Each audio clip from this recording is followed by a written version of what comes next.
traders at UBA said they expect a continued bullish run in the Treasury Bills secondary market next week as investors move to fill unmet demand from Wednesday's primary market auction. Ifeoma Onyejekwe, fixed income trader at UBA, joins me for an update on this week's trading activities at the market. Thank you so much, Ifeoma, for taking the time out to join us today.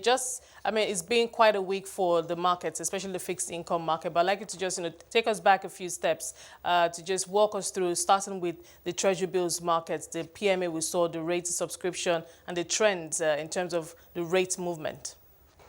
Thank you, Esther, for having me. So this week in the markets, it started off very, very quiet as market participants were eagerly awaiting the primary market auction, which took place on Wednesday, like you said. The DMO over at CBN offered about 51.49 billion, while subscription was about 398.38 billion. However, they ended up selling 156.33 billion, which is about roughly half of what was subscribed. The 91 and 180-day bills remain constant at 2.5% and 3.5%. However, the one-year bill experienced a decline to 7.35% from 8.62%. So this reduction in one-year bill, which is the most sought-after bill in the market, spilled over in the secondary market, and we saw that bill trading around 6.6 and 6.8%, experiencing almost a 40 basis points decline. Traders have been eagerly waiting to, buy as much bills as they can. However, the supply in the market is very poor, and we've been seeing that bullish run from Thursday and also today in the market. We also expect the bullish run to spill over to next week, where traders will eagerly be awaiting bills to buy.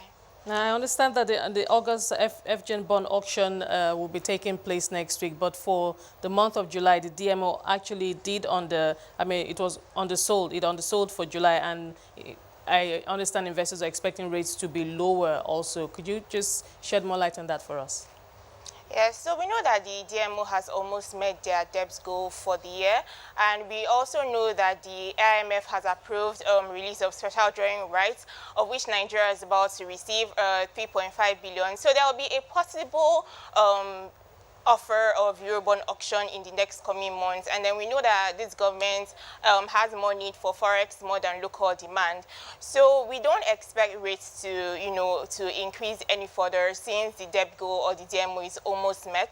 We saw a decline in stop rates at last week's bond auction, and we believe that there will be a further decline at this month's bond auction next week. Now, for those special drawing rights, $3.5 billion, I suppose that's sharing news for the CBN in terms of, yes, accretion to the reserves and, of course, giving it more muscle to help defend the Naira.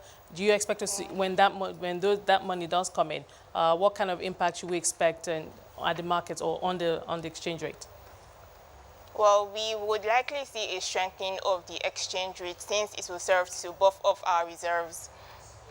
Okay, so for next week, talk to us about your forecast for next week, trading at the Treasury Bills markets, rate range, and on the yield curve, where were you expecting to see the most action?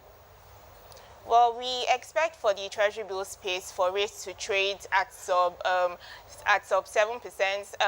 probably 6.2, 6.3%. While in the bond space, we don't expect a lot of activity until Wednesday when the auction will take place, and then trading activity will further ride on the back of whatever results would be at the auction on Wednesday. Now, for investors, looking at that, at the NTB auction, what was offered and versus subscription rate, obviously there's that huge disparity there, a lot of demand, but of course, and that we've seen that impacting on rates. Is this a trend you expect to continue, perhaps in the short to medium term? Yes, definitely. That's this trend I definitely expect to continue.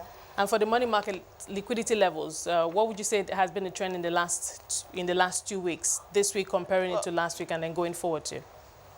Well, last week was around single-digit rates, and this week has been double-digit rates. The liquidity last week was more than this week. Okay. So we do expect, some bearish runs in that market, and we expect money market rates to continue at double-digit rates since many participants have liquidity needs and funding gaps to fill.